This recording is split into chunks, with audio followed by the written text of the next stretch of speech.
to Convo Fango. Today we are joined by writer, director Edoardo Vitaletti and the star of The Last Thing Mary Saw, Rory Culkin. Hey! Welcome, guys. Thank you. Thank you for having us. Thanks for coming. So can you tell me a little bit, without spoilers, what this is all about?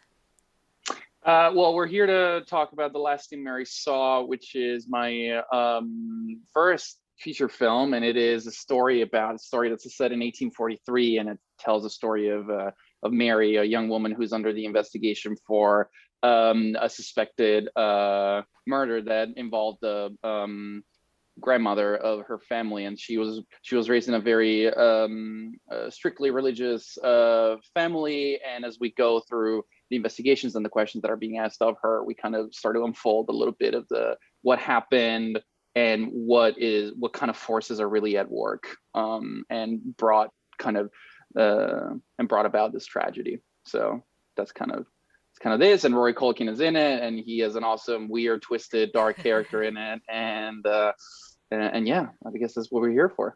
Awesome. Rory, what made you want to tell this story in particular? I don't know. It's such a strange and interesting script. The time period and the location. It was just, yeah, it was so weird. And I wanted more of an explanation. And I thought, if this director is half as interesting as this script, we got something here. And I met with Eduardo, and he was half as interesting as the script. So I think we just half. Just half. No, not even 75%, just half.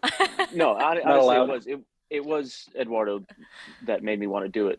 The script is really interesting, but after talking with him, we seemed to really click creatively. And yeah, I just wanted to work with him and Isabel and Stephanie and everyone else. So I also wanted to be like a home invader. I thought that would be cool. Yeah. You get to cross that off your list now? Truly, yeah. I have always wanted to do that, for real. Living the dreams here.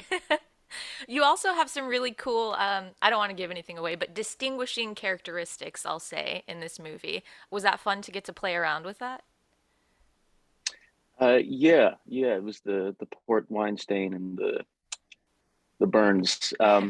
Yeah, it wasn't great on my face. I reacted horribly to it. Oh no. But yeah, it was cool to have it. But after it was taken off, it kind of just looked like it was there for a couple of days. Okay. But yeah, it was a great time. The wife loved it. Looks like it's cleared up, so that's great news. Yes. It's like a souvenir you took home just for like a couple extra days. All A right. trophy, that's right. Yeah. Yeah. You were also a big time mask inspo, because I've been wearing mine like this, but now you've inspired me to kind of do a little. Right? Yeah, we did that before masks were a big thing too. Yeah, you guys are It's trendsetters. And I'm like, this is how I hey, should have been wearing Present. it. This is like cool ninja shit. This looks way cooler. that's Yeah. right. Yeah. Speaking of the cast, you said that like meeting Eduardo and part of the cast was part of the reason. There's an amazing cast on this. Yeah, I mean, we were. I was as a director. I was blessed. I mean, just working with. I started work with Stephanie first, and then Isabel came into the picture, and then Rory. I mean, it's just I was surrounded by all these very experienced, super talented, and also kind of familiar with the genre actors, and I was just and yeah. I mean, they all worked fantastically well. Like I love that the fact that Rory, like, he comes into the movie at a certain point, like somewhere like around the halfway mark, and like it kind of mirror how he came on set at the same time, because he was like we shot for a little while, and then he came into the picture quite literally and figuratively like 3 days before we wrapped or something, and it was like a very intense like 2-3 days that we worked together. So it was a great cast, and he brought this like new energy into it when he came on set, and it was just kind of strange and beautiful and weird. And yeah, but I mean, everybody was just, I don't know, like there were times where I just didn't know what to tell them, and I think that's where every director kind of wants to be. Like, you're kind of watching the monitor and you're like, well, I guess I have nothing to tell you, just keep doing it. And so yeah, I was super lucky. You're just giving like a lot of thumbs up. It's like A lot of thumbs up, and I think sometimes that's kind of what you got to do. And I mean, he and I got a chance to try different things, because when you just do it right the first time, at that point it's all like playing around and trying different things. And I was lucky to have actors that allowed for that because they were so good. So yeah. That speaks to the actors, and I think it also speaks to your script as well. The fact that your actors were able to read your weird script and think it was so interesting, and then be able to bring that to life in a way where you're like, yeah, that's it. You're doing it. It's happening. I like to think so. I think it was a big part of it. I like to give a lot of credit to also, you know, things like the cinematography and the lighting and the production design and the costumes in a period piece. I think they do a lot in my opinion for the performers, because you're stepping into this, you know, darkly lit, like candle lit room, and you're wearing these heavy costumes and masks, and you know, all the departments are kind of giving you a lot of things to physically play with. So I think that was a big part of it for me. Like I felt super lucky that I had people around me that helped me build this kind of performative atmosphere that I think everyone kind of stepped into. So yeah. I feel like you picked a very difficult genre to go with right out of the gate. Like you could like it wasn't just like a straight up Yeah. horror film. You were like, no, we're gonna go period accurate and just go Yeah. all out for this. Yeah, they say like don't do a certain number of things on your first film. It's like don't work with animals, children, period pieces, and I think I was like, you know, let me just take that as a checklist. Yeah. I'll do them all. But it was fun. I mean, it's fun to, I don't know, like the period piece aspect, I think got everybody excited, from the crew to the cast. It's like you try to be as specific as possible on certain things, and you let go of others, and you kind of find a good middle ground where it is realistic, but you're not like losing your mind over, okay, what is this? Is the nail in the wall like period specific? Is it? And we found a good kind of landing ground, and we all had fun with it, I think. Yes, you more than pulled it off, more than halfway pulled it off, I will say. Cool. That's awesome.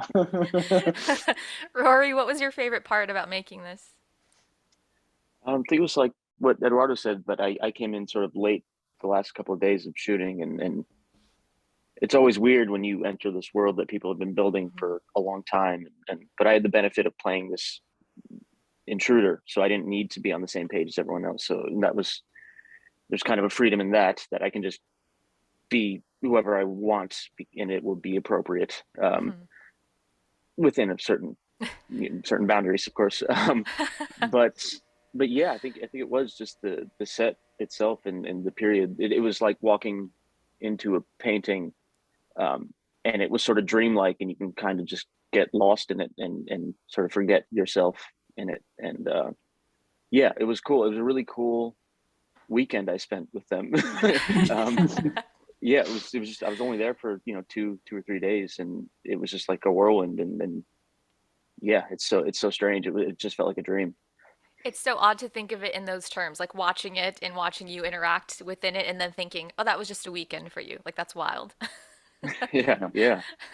Well, obviously more than just a weekend. There's prep and such, and it was a very intense weekend, I'm sure. But to think of it in terms of Yeah.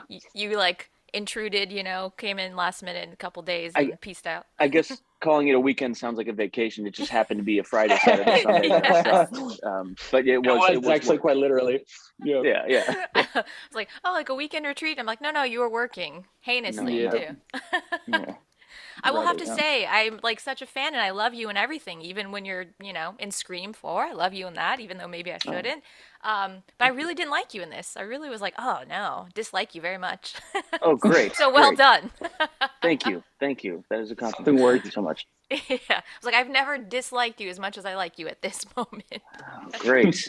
Great. New shade. Yes, here for it.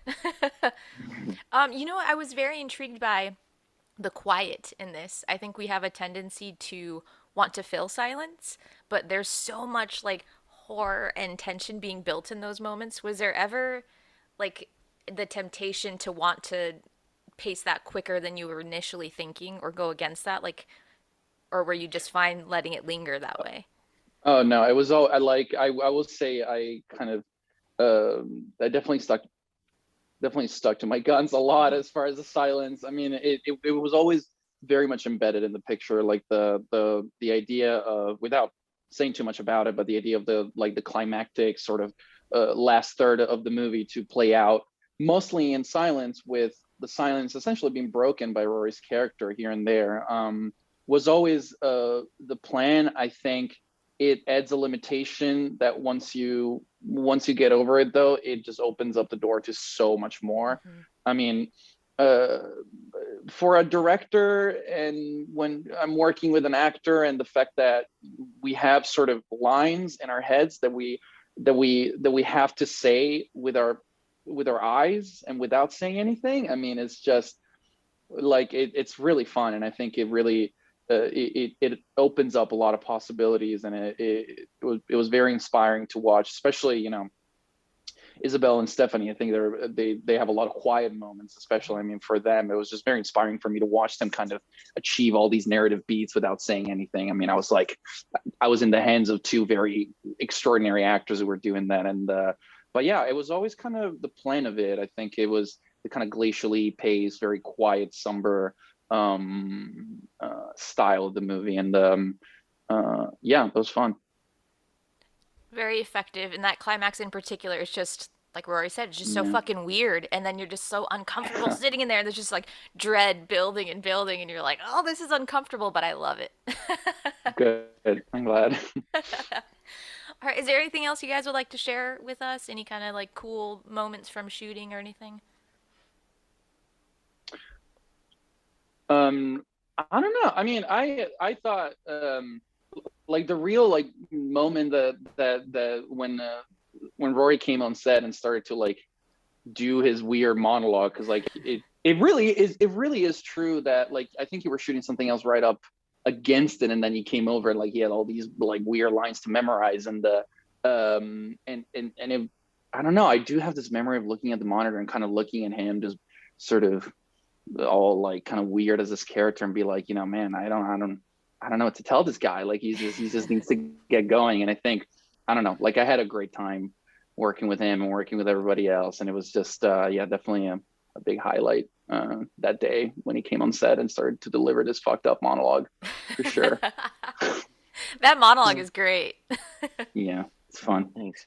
Yeah, it's easy to as an actor, it's easy to feel lost on a set sometimes, and that's sort of up to the director. And in this, I never felt lost. It always seemed like we knew exactly what we were doing, and we were really enjoying it. I think there was a moment you just came up, you're like, I'm really enjoying this. I'm really Yeah. enjoying this too, and that was all we needed. I, It was I really I have great. I do remember that actually specifically, yeah, because I remember just being also very serious about it, because I was like, this is good. I am really enjoying this, and it's a good moment. Like I feel like I learned to, in the second half of the shoot, I learned to kind of remind myself to have fun with it a little bit Hmm. more, because it is a heavy subject matter, and it's somber, and like you want to be serious, as serious about it as you possibly can be. Um, but it is the best job in the world, so you got to enjoy it. I love that. All right, that's a good place to stop, I think. That's a good ending line. Cool. Cool, All right, cool. thank you guys so much. This is awesome. The Last Thing Mary Saw, streaming on Shudder January 20th. Check it out. And you do, in fact, find out what the last thing Mary saw was. So, You do.